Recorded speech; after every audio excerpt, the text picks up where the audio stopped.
Hey everyone, before we step into a forgotten chapter of history, a time where freedom clashed with control, and where coal dust filled the air instead of hope, I want you to settle in, dim your lights, maybe grab a warm drink, prepare to hear a story of a battle not fought between nations, but between neighbors, between coal barons, and between men who just wanted a fair chance at life. And hey, if you're new here, subscribe only if this kind of deep storytelling moves you. Let me know in the comments where you're watching from. It is always amazing to see history lovers from around the world joining together. Now, let's go back in time. There is a quiet, ancient dignity to the mountains of West Virginia. They rise and fall in gentle, folding waves of green, cloaked in mist in the early mornings, holding the deep, warm colors of sunset in the evenings. They are among the oldest mountains on Earth, and for centuries they held their secrets close. But in the late 19th and early 20th centuries, a new kind of gold was discovered hidden in their depths. Not the glittering yellow kind, but a hard black stone that could power a nation. Coal. And the discovery of that coal would unleash a fire of its own, a conflict that would turn these peaceful, rolling hills into a battlefield. This is the story of that fire, and of the people who were caught in its flames. It's the story of the largest armed uprising in American history since the Civil War, a story that was almost erased from the books, the story of the Battle of Blair Mountain. To understand how 10,000 men could be driven to take up arms against their own countrymen, you first have to understand the world they lived in, a world that was, in many ways, a kingdom unto itself. Hidden away in the isolated hollows and valleys of the Appalachian coalfields, this was the world of the company town. Imagine for a moment. Imagine a town where the house you rent, with its thin walls and peeling paint, is owned by your employer. The store where you buy your family's food, where the prices are strangely high, is owned by your employer. The doctor who treats your injuries, the school your children attend, even the church where you pray on Sundays, all owned, all operated by the coal company. This was the reality for tens of thousands of miners, and the company's control didn't end there. Miners were often not paid in United States currency. Instead, they were paid in something called scrip, a form of private money that could only be spent at the company store. This system was a brilliant, cruel trap. It ensured that the wages a miner earned deep in the dark belly of the earth flowed directly back into the pockets of the company owners. A man might work a 60-hour week, and after the company deducted his rent, his tool fees, his doctor's fees, and his family's grocery bill, he would be left with nothing. Worse than nothing. He would be left in debt, bound to the company in a cycle that was nearly impossible to break. It was a kind of modern-day feudalism, where the coal operators were kings and the miners were their serfs. And then there was the work itself, a descent into a world of perpetual twilight, hundreds of feet below the sun and the trees, a world of choking dust that filled the lungs, a fine, black powder that would eventually lead to a slow, painful death, from what they called the black lung. It was a world of constant, imminent danger, the threat of a roof collapse, a sudden pocket of methane gas that could explode with a single spark, a runaway coal car. These were daily companions for every man who went below ground. The pressure to produce was immense.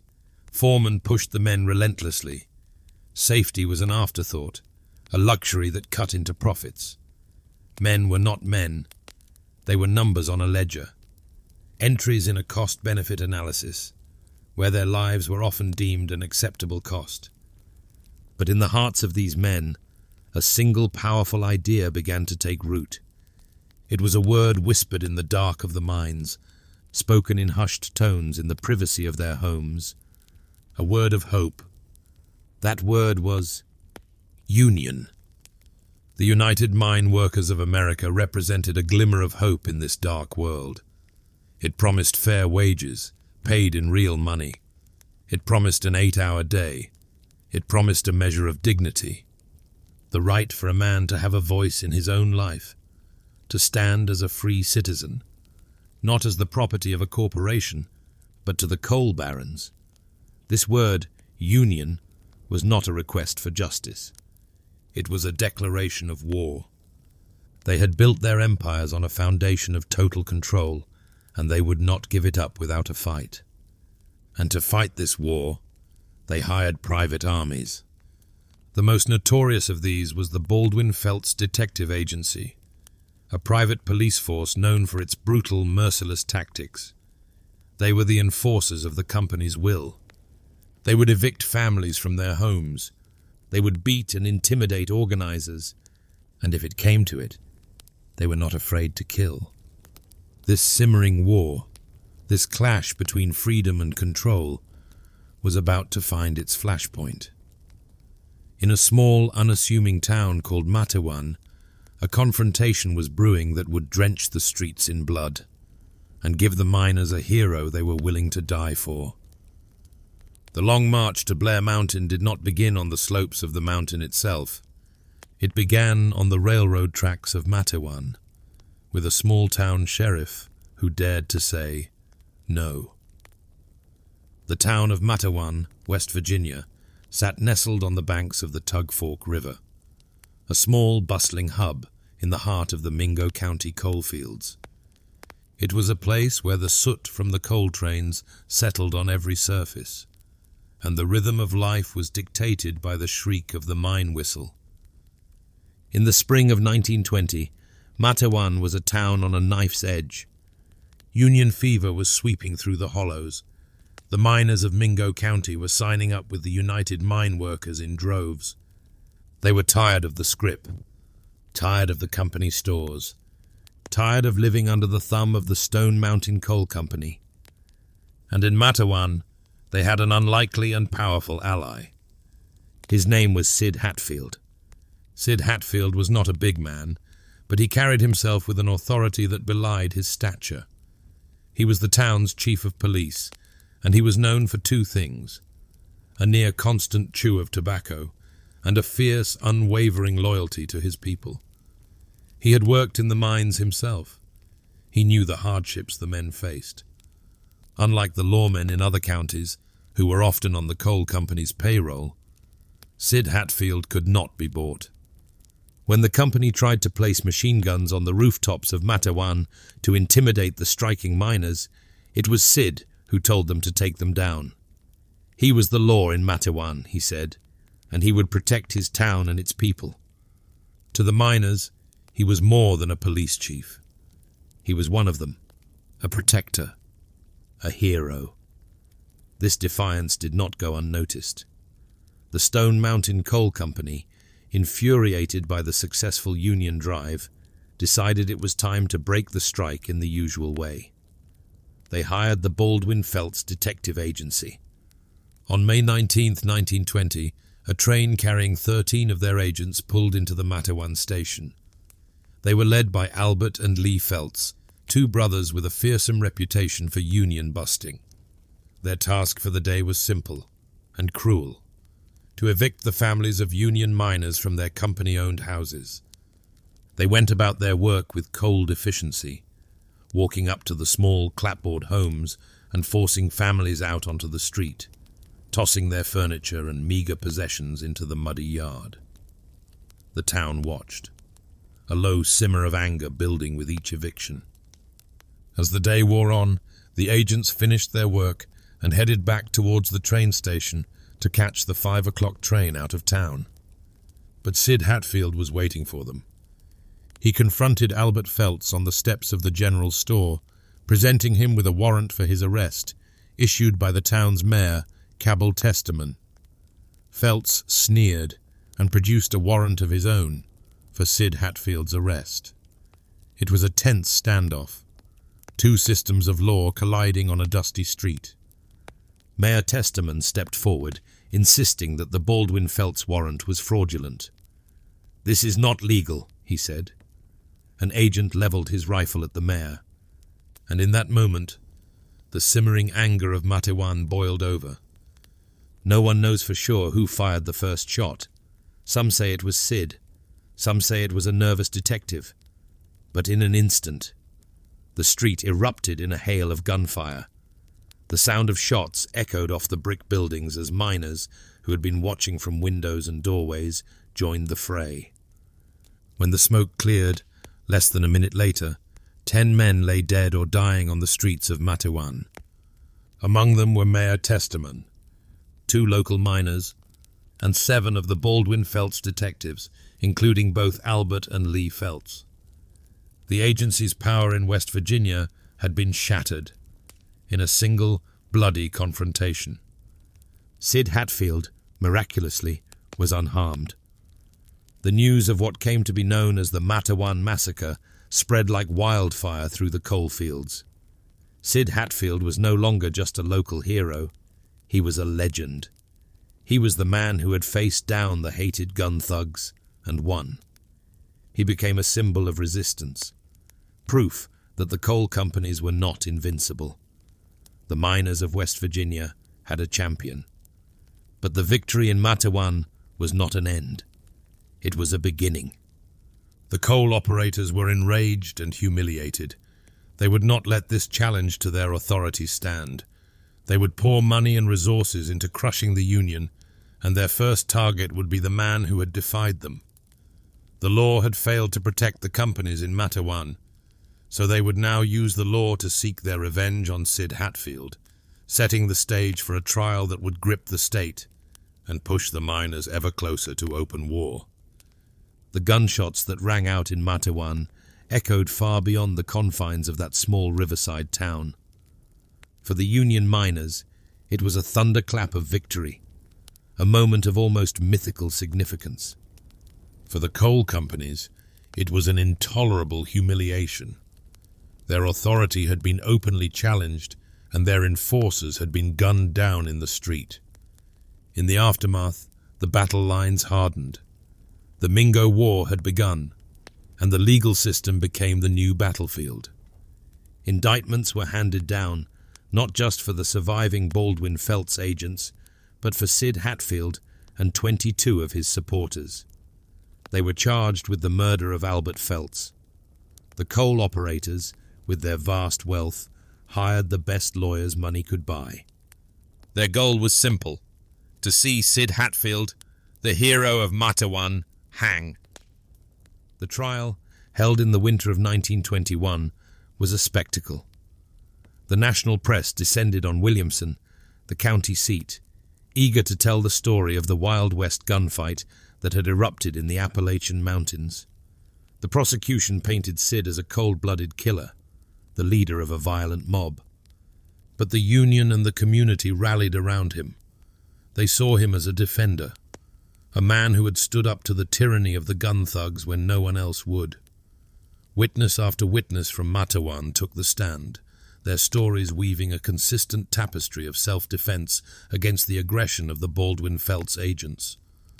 And when the final verdict was read, it sent another shockwave through the state. Not guilty. Sid Hatfield and his men were acquitted on all charges. For the miners, it felt like a miracle. It was a reaffirmation that justice, even for the working man, was possible. But a courtroom victory is not a victory in the hills.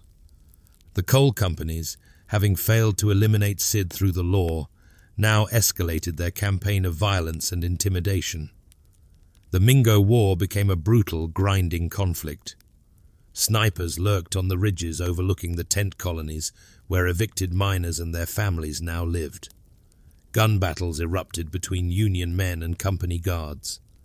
The governor of West Virginia, Ephraim Morgan, was a man sympathetic to the operators. He declared martial law in Mingo County, sending in state police and eventually federal troops. But these forces often acted as an extension of the company's will. arresting striking miners without cause and offering protection to the non-union strikebreakers being brought in. The situation was spiraling out of control. Amidst this chaos, the companies saw another opportunity to trap their nemesis. A new set of charges was brought against Sid Hatfield and his close friend, Ed Chambers. These charges stemmed not from the Matawan shootout, but from an alleged incident involving a coal operation months earlier. The trial was to be held not in friendly Mingo County, but in Welch, the seat of McDowell County, a place where the coal operators' control was absolute. Sid's friends and family begged him not to go. They knew it was a setup, a trap laid in hostile territory. But Sid was determined. He believed in his innocence, and he perhaps felt that by facing the courts, he could show the world that he was not the outlaw the companies claimed him to be. And so, on the 1st of August 1921, Sid Hatfield and Ed Chambers, accompanied by their wives, travelled to Welch. They walked up the long flight of stairs towards the McDowell County Courthouse. They were unarmed, a deliberate choice to show that they came in peace. But peace was not on the agenda that day. Waiting for them at the top of the stairs, in plain sight, was a group of Baldwin Felts agents. They were the company's revenge. As Sid and Ed reached the landing, the agents opened fire. The two men were cut down in a hail of bullets, right in front of their horrified wives. The assassins didn't even run. They simply turned and surrendered to the local sheriff, confident that in McDowell County, no jury would ever convict them for killing the Union's greatest hero. The murder on the Welch courthouse steps was more than just a crime. It was a message, delivered in blood. It told every miner in West Virginia that the system would not protect them. The courts, the police, the government itself were all tools of the companies. Their hero had been acquitted by a jury of his peers, only to be executed in broad daylight by the very same forces. The hope that had flickered after the Matawan trial was extinguished, replaced by a cold, hard rage. The time for talk, for trials, for trusting in the law, was over. Across the mountains, a low rumble of anger began to build, a rumble that would soon become a roar, and that roar would become a marching army, heading for the one place that stood as a symbol of their oppression, the anti-Union fortress of Logan County. The murder of Sid Hatfield was not just a headline, it was an execution, and the news of it fell like a lit match on the bone-dry timber of the coalfields. For the miners, it was a final, brutal lesson. Their hero, a man acquitted by a jury, had been gunned down by company agents on the very steps of a courthouse, and his killers walked free. The law, it was now terrifyingly clear, was not their law. Faith in the system, already stretched to its breaking point, simply snapped. If they were to find any justice, they would have to make it for themselves. The call went out, not from a general's tent or a government decree, but from the mouths of angry men, a wave of outrage that washed through the hollows and up the creeks. It was a grassroots explosion. Miners simply put down their tools, picked up their rifles, and started walking. They came from all over southern West Virginia, a spontaneous flood of humanity heading for a single destination, Lenz Creek, a small stream just outside the state capital of Charleston. There, on a field near the Kanawha River, an army began to assemble. Imagine the scene. It was late August 1921. Thousands upon thousands of men, their faces etched with the grit of the mines and the grim determination of their purpose. They were not soldiers. They were fathers, sons, brothers. They carried squirrel rifles, shotguns, and old service weapons from the Great War. They came with a bedroll, a side of bacon, and a coffee pot. The atmosphere was a strange mix of a revival meeting, a county fair, and a military encampment. The smell of wood smoke and coffee hung in the air. Men who hadn't seen each other in years clasped hands. They shared stories, they sang Union songs, and they talked of the man they had lost, Sid Hatfield. And in this impromptu army, a uniform began to appear. It was nothing official, just a simple piece of cloth, a red bandana tied around the neck. It was a symbol of their solidarity, a mark of their defiance.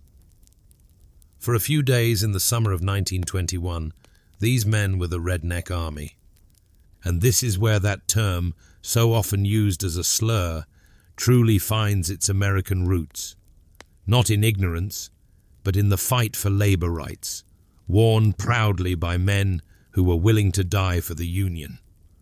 Their plan was bold, born of desperation, but clear in its objective. They would march south into Logan County, the most fiercely anti-Union territory in the state. From there, they would cross into Mingo County to lift the state of martial law, break the grip of the company guards, and free the hundreds of their Union brothers who had been imprisoned without trial. It was a mission of liberation. But to get to Mingo, they had to pass through Logan. And Logan County was the personal kingdom of one man, Don Chafin. If Sid Hatfield was the miners' hero, Don Chafin was their devil. He was the high sheriff of Logan County, but his power extended far beyond that of a simple lawman.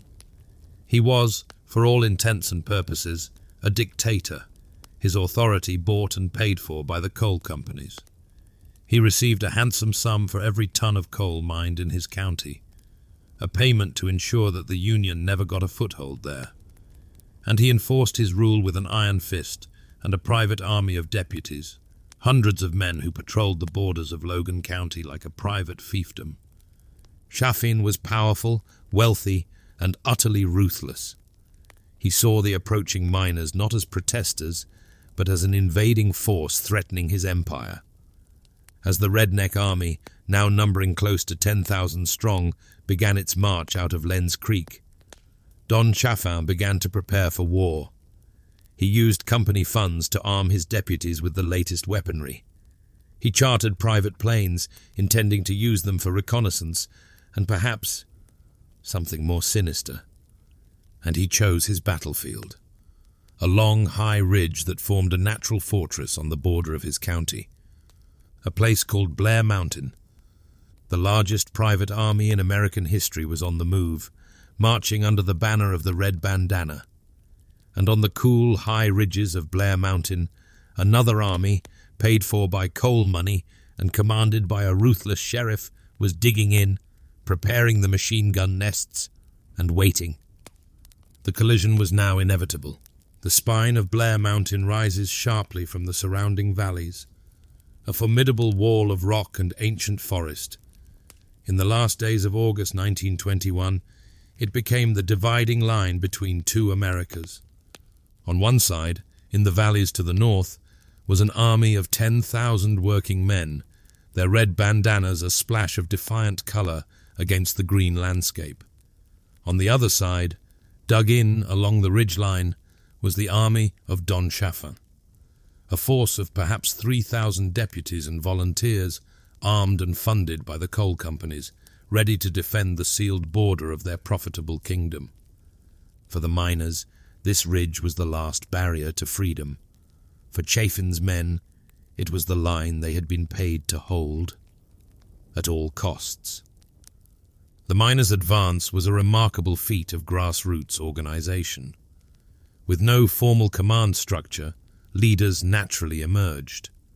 The most prominent among them was Bill Blizzard, a young, charismatic union organizer who seemed to be everywhere at once, coordinating movements and inspiring the men.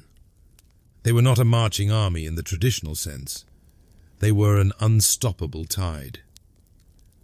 Recognizing the need for logistics, they commandeered a Chesapeake and Ohio train, using it to ferry thousands of men and their supplies closer to the front. They established field kitchens and makeshift hospitals, staffed by sympathetic nurses and doctors. It was a community at war. As they reached the base of the mountain, the first shots were fired. The reality of their undertaking became starkly clear. This was not a protest march anymore. Chaffin's men were well entrenched, holding the high ground. From behind fortified breastworks of logs and earth, they unleashed a storm of gunfire on the advancing miners below. The initial assaults were repulsed. The miners, many of whom were veterans of the Great War, quickly adapted. They knew this kind of fighting. They broke into smaller groups, using the dense woods for cover, and began to work their way up the steep slopes in a sprawling, chaotic version of trench warfare. The battle for Blair Mountain was not a single cohesive event. It was 1,000 tiny battles fought over a 15-mile front. It was a sniper's duel between two men hidden behind trees. It was a desperate charge against a machine gun nest. It was the terrifying wait in the dark, listening for the snap of a twig that might signal an enemy patrol. The sounds of the battle echoed through the hollows for miles around, a constant rolling thunder of rifle fire, punctuated by the chilling chatter of machine guns. And then a new and terrifying sound was added to the symphony of war. It was the drone of an airplane engine. Don Chaffin had made good on his promise, hiring several private biplanes to aid his forces. From the air, they had a perfect view of the miners' positions. They dropped messages and supplies to Chaffin's men on the ridge, but they also dropped weapons, not powerful military-grade explosives, but crude, improvised bombs, bundles of pipes filled with nuts, bolts, and black powder, glass bottles filled with nauseating gas. These makeshift bombs were less about physical destruction and more about psychological terror. For the miners on the ground, many of whom had faced German planes in the skies over France, it was a horrifying escalation. The war had come home to their own mountains. Despite the superior firepower and strategic position of Chaffin's army, the miners were relentless. Their sheer numbers and their burning sense of purpose drove them forward. They knew the terrain intimately. They were skilled hunters and woodsmen. Slowly, painstakingly, they gained ground, capturing sections of the trench lines, pushing Chaffin's defenders back. Local families, living in the shadow of the mountain, created a secret supply line, sneaking food, water, and ammunition to the miners under the cover of darkness. For 5 days, the battle raged. A bloody, grinding stalemate played out across the mountain ridges. The Redneck Army was holding its own, and in some areas, it was winning. But their supply of ammunition was beginning to run low, and their resolve was being tested by exhaustion and attrition. Meanwhile, frantic telegrams from Governor Morgan were flooding Washington, D.C., painting a picture of a full-blown insurrection that the state could no longer control. The President of the United States, Warren G. Harding, was now watching. The question was no longer if the federal government would intervene, but when, and on whose side they would be. For 5 days, the fate of the West Virginia coalfields was decided by rifle fire on a lonely mountain ridge. But the real power was never in the hands of the men on the front lines. It was 160 miles away, in the governor's mansion in Charleston, and beyond that, in the halls of the White House in Washington, D.C. Governor Morgan, seeing his state on the brink of what he considered a revolution, had exhausted his options. His state police were overwhelmed, and Don Chaffin's private army, while holding the line, could not disperse the miners. And so, on September 2nd, President Warren G. Harding made the call. He would send in the United States Army. The men on the mountain had no way of knowing this at first. They only knew the grind of the battle, the dwindling supply of ammunition, and the weariness that was setting deep into their bones. They were holding their own, a testament to their grit and their cause. But then, the first federal reconnaissance planes appeared in the sky. These were not the rickety private planes hired by Don Chaffin. These were military planes, flying with a purpose and authority that was unmistakable. And they were just the beginning. Leading the federal intervention was Brigadier General Billy Mitchell, a famous and controversial figure in the history of air power. He arrived with a squadron of Martin MB-2 bombers, the most advanced aircraft in the U.S. arsenal at the time. These planes were not carrying crude pipe bombs. They were designed to carry 1,000-pound payloads that had devastated German lines in the Great War. They didn't need to drop a single bomb. Their very presence, circling high above the mountain, was a message of overwhelming force, a message that the game had changed. And then the troops arrived. Over 2,000 soldiers from the regular army, kitted out in the familiar olive-drab uniforms of the United States. They brought with them machine guns, field artillery, and the full logistical might of the U.S. military. For the miners, this was a moment of profound and heartbreaking crisis. Their fight had never been with the United States. It was a fight against the coal companies, against the gun thugs, against a corrupt local system that denied them their basic rights as American citizens. Many of these miners had worn that same uniform, had fought under the same flag just a few years earlier. They had risked their lives in the trenches of Europe, believing they were fighting for democracy and freedom. Now, that very same army, their army, was being deployed against them. They were being cast as the enemy, as traitors in their own land. The sight of the American flag advancing on their positions was not something they could psychologically or emotionally reconcile. To fire on those soldiers would be to cross a line from which there was no return. It would mean firing on their own brothers, on the symbol of the nation they believed in, even as its government seemed to be betraying them.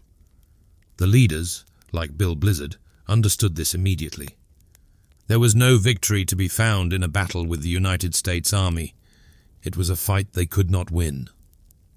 And more importantly, a fight they did not want.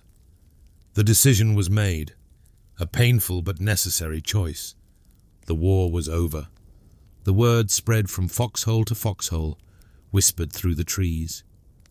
The Federals are here. It's over. There was no formal surrender, no white flag raised. The Redneck Army simply melted away. Men broke down their rifles and hid them in the hollow logs and dense underbrush of the mountainside, hoping to retrieve them one day. They untied the red bandanas from their necks and stuffed them in their pockets. And in small groups, or one by one, they began the long, quiet walk home. Coming down from the mountain, not in victory, but in a somber, silent defeat. The gunfire ceased. The battle for Blair Mountain had ended. But for the men who fought it, a new battle was just beginning. A battle that would be waged not with rifles on a ridge, but with gavels and testimony in a courtroom. The silence that fell over Blair Mountain was not one of peace, but of occupation. The United States Army controlled the high ground now, and Don Chaffin's deputies, emboldened by the federal presence, swarmed through the valleys. For the men of the Redneck Army, the walk home was perilous. They were fugitives in their own land. A massive dragnet was cast across the coalfields. Men were pulled from their homes in the middle of the night, arrested on the word of company spies. The jails of Logan, Mingo, and surrounding counties began to overflow. In total, nearly 1,000 indictments would be handed down.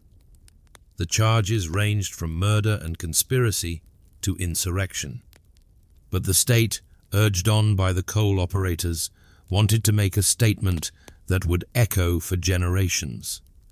And so they reached for the most severe charge in the legal arsenal: treason.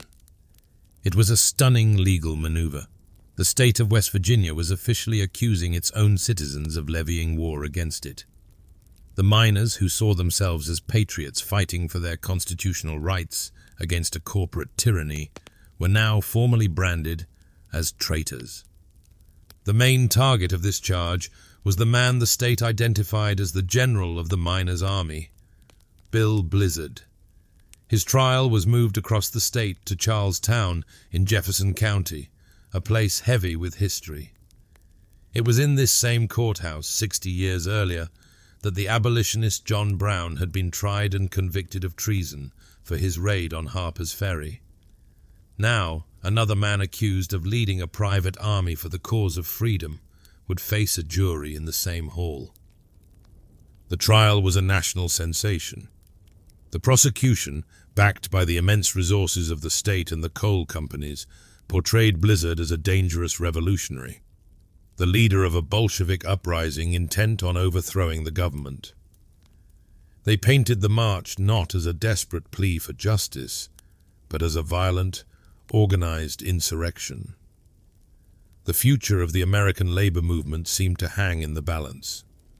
If a man could be convicted of treason for striking and protesting, then the fight for workers' rights was effectively over. But the defense, funded by a nearly bankrupt United Mine Workers, had a powerful story to tell. They did not deny the march. They did not deny the battle. Instead, they put the entire system on trial. They argued that the miners were not marching against the law. They were marching to find it. They presented evidence of the brutal conditions in the non-union counties, the private armies of gun thugs, the political corruption of men like Don Chaffin, and the cold-blooded murder of Sid Hatfield on the courthouse steps. They argued that when every branch of local government becomes a tool of a private industry, when citizens are denied their basic rights and have no peaceful recourse, what other option is left? This was not treason, they argued. This was the spirit of the American Revolution, reborn in the mountains of West Virginia.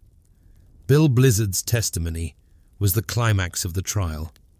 He sat on the stand, calm and composed, and laid out the miners' case not as a military commander, but as a man who had seen his community pushed to the breaking point.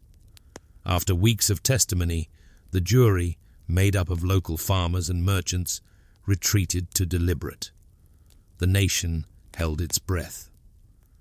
And then they returned with a verdict that shocked the political establishment. Not guilty.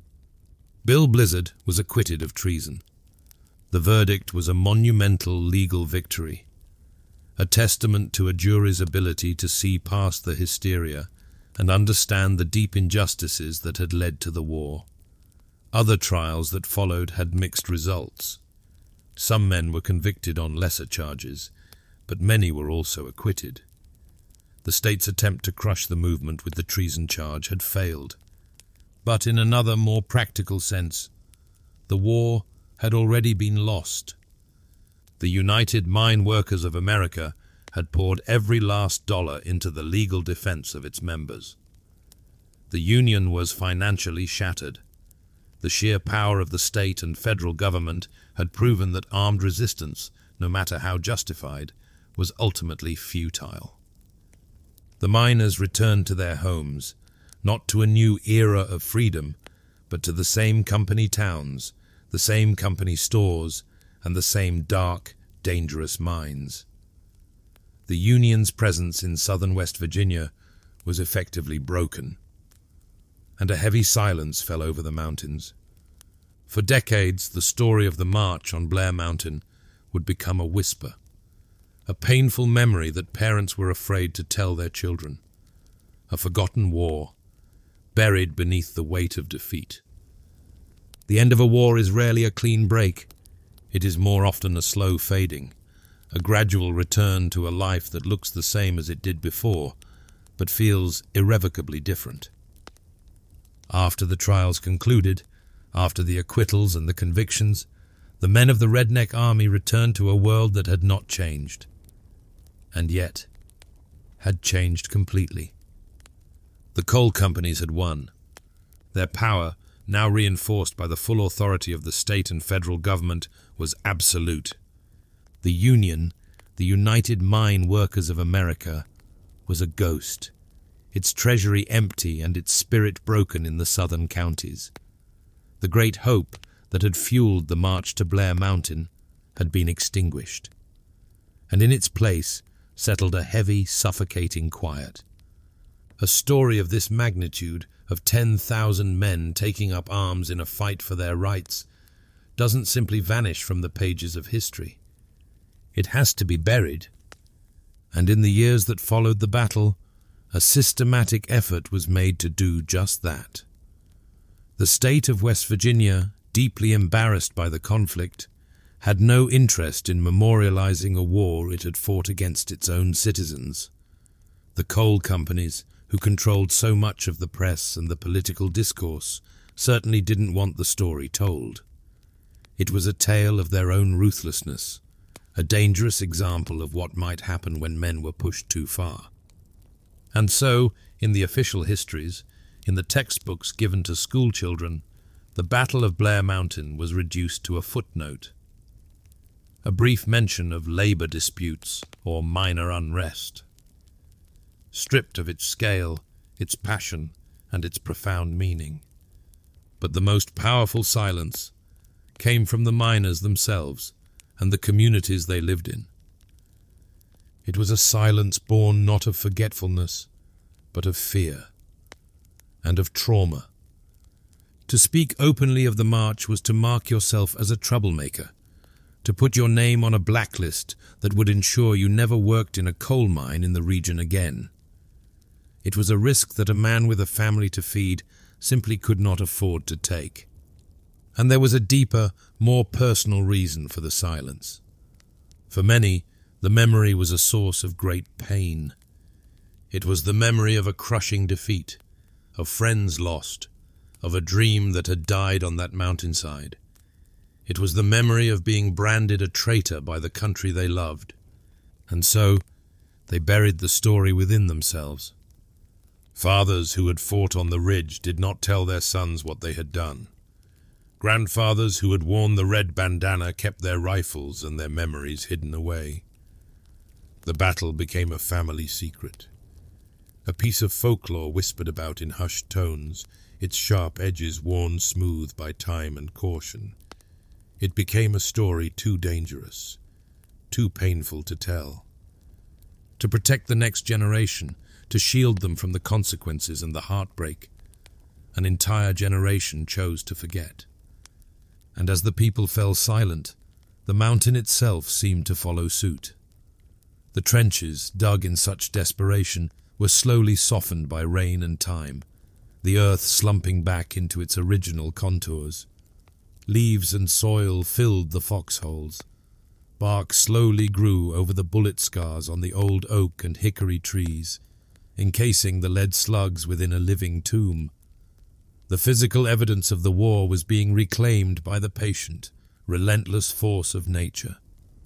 The battlefield, once a place of thunderous noise and violent struggle, was reverting to a quiet, forested ridge, its secrets hidden in plain sight. For more than half a century, the largest armed insurrection since the Civil War was not just a forgotten chapter of American history. It was an erased one. But things that are buried have a way of working their way back to the surface. And the story of Blair Mountain, like the coal seams deep within it, was just waiting for a new generation to come and start digging. History, like a river, can sometimes run underground, disappearing from view, only to re-emerge miles away and decades later, just as powerful as before.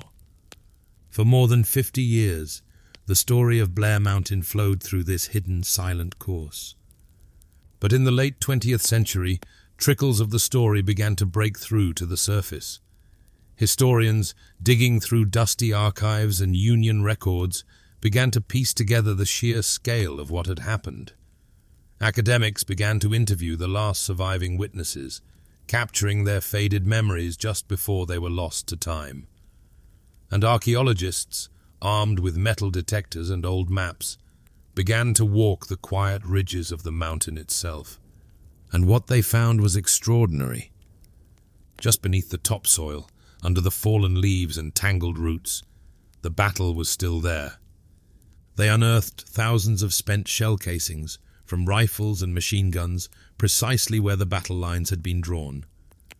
They found the rusted remains of a coffee pot, a broken pair of eyeglasses, a miner's carbide lamp. These were not just artifacts. They were the ghosts of the men who had fought there. Small, tangible pieces of a story that had been told was never real. The mountain itself had become the last, most honest witness to the war, preserving the evidence in its soil.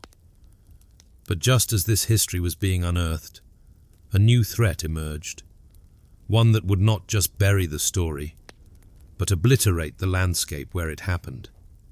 It was a form of coal mining called mountaintop removal, a process that does not just mine a mountain, it erases it, using millions of pounds of explosives to blast away the peaks and ridges to get to the coal seams beneath, dumping the rubble into the valleys below. Plans were put in place to do just this to Blair Mountain. The very ground where the trenches were dug, where the battle was fought, was slated for destruction. And this threat sparked a new battle for Blair Mountain. But this time, the fight was waged not with rifles.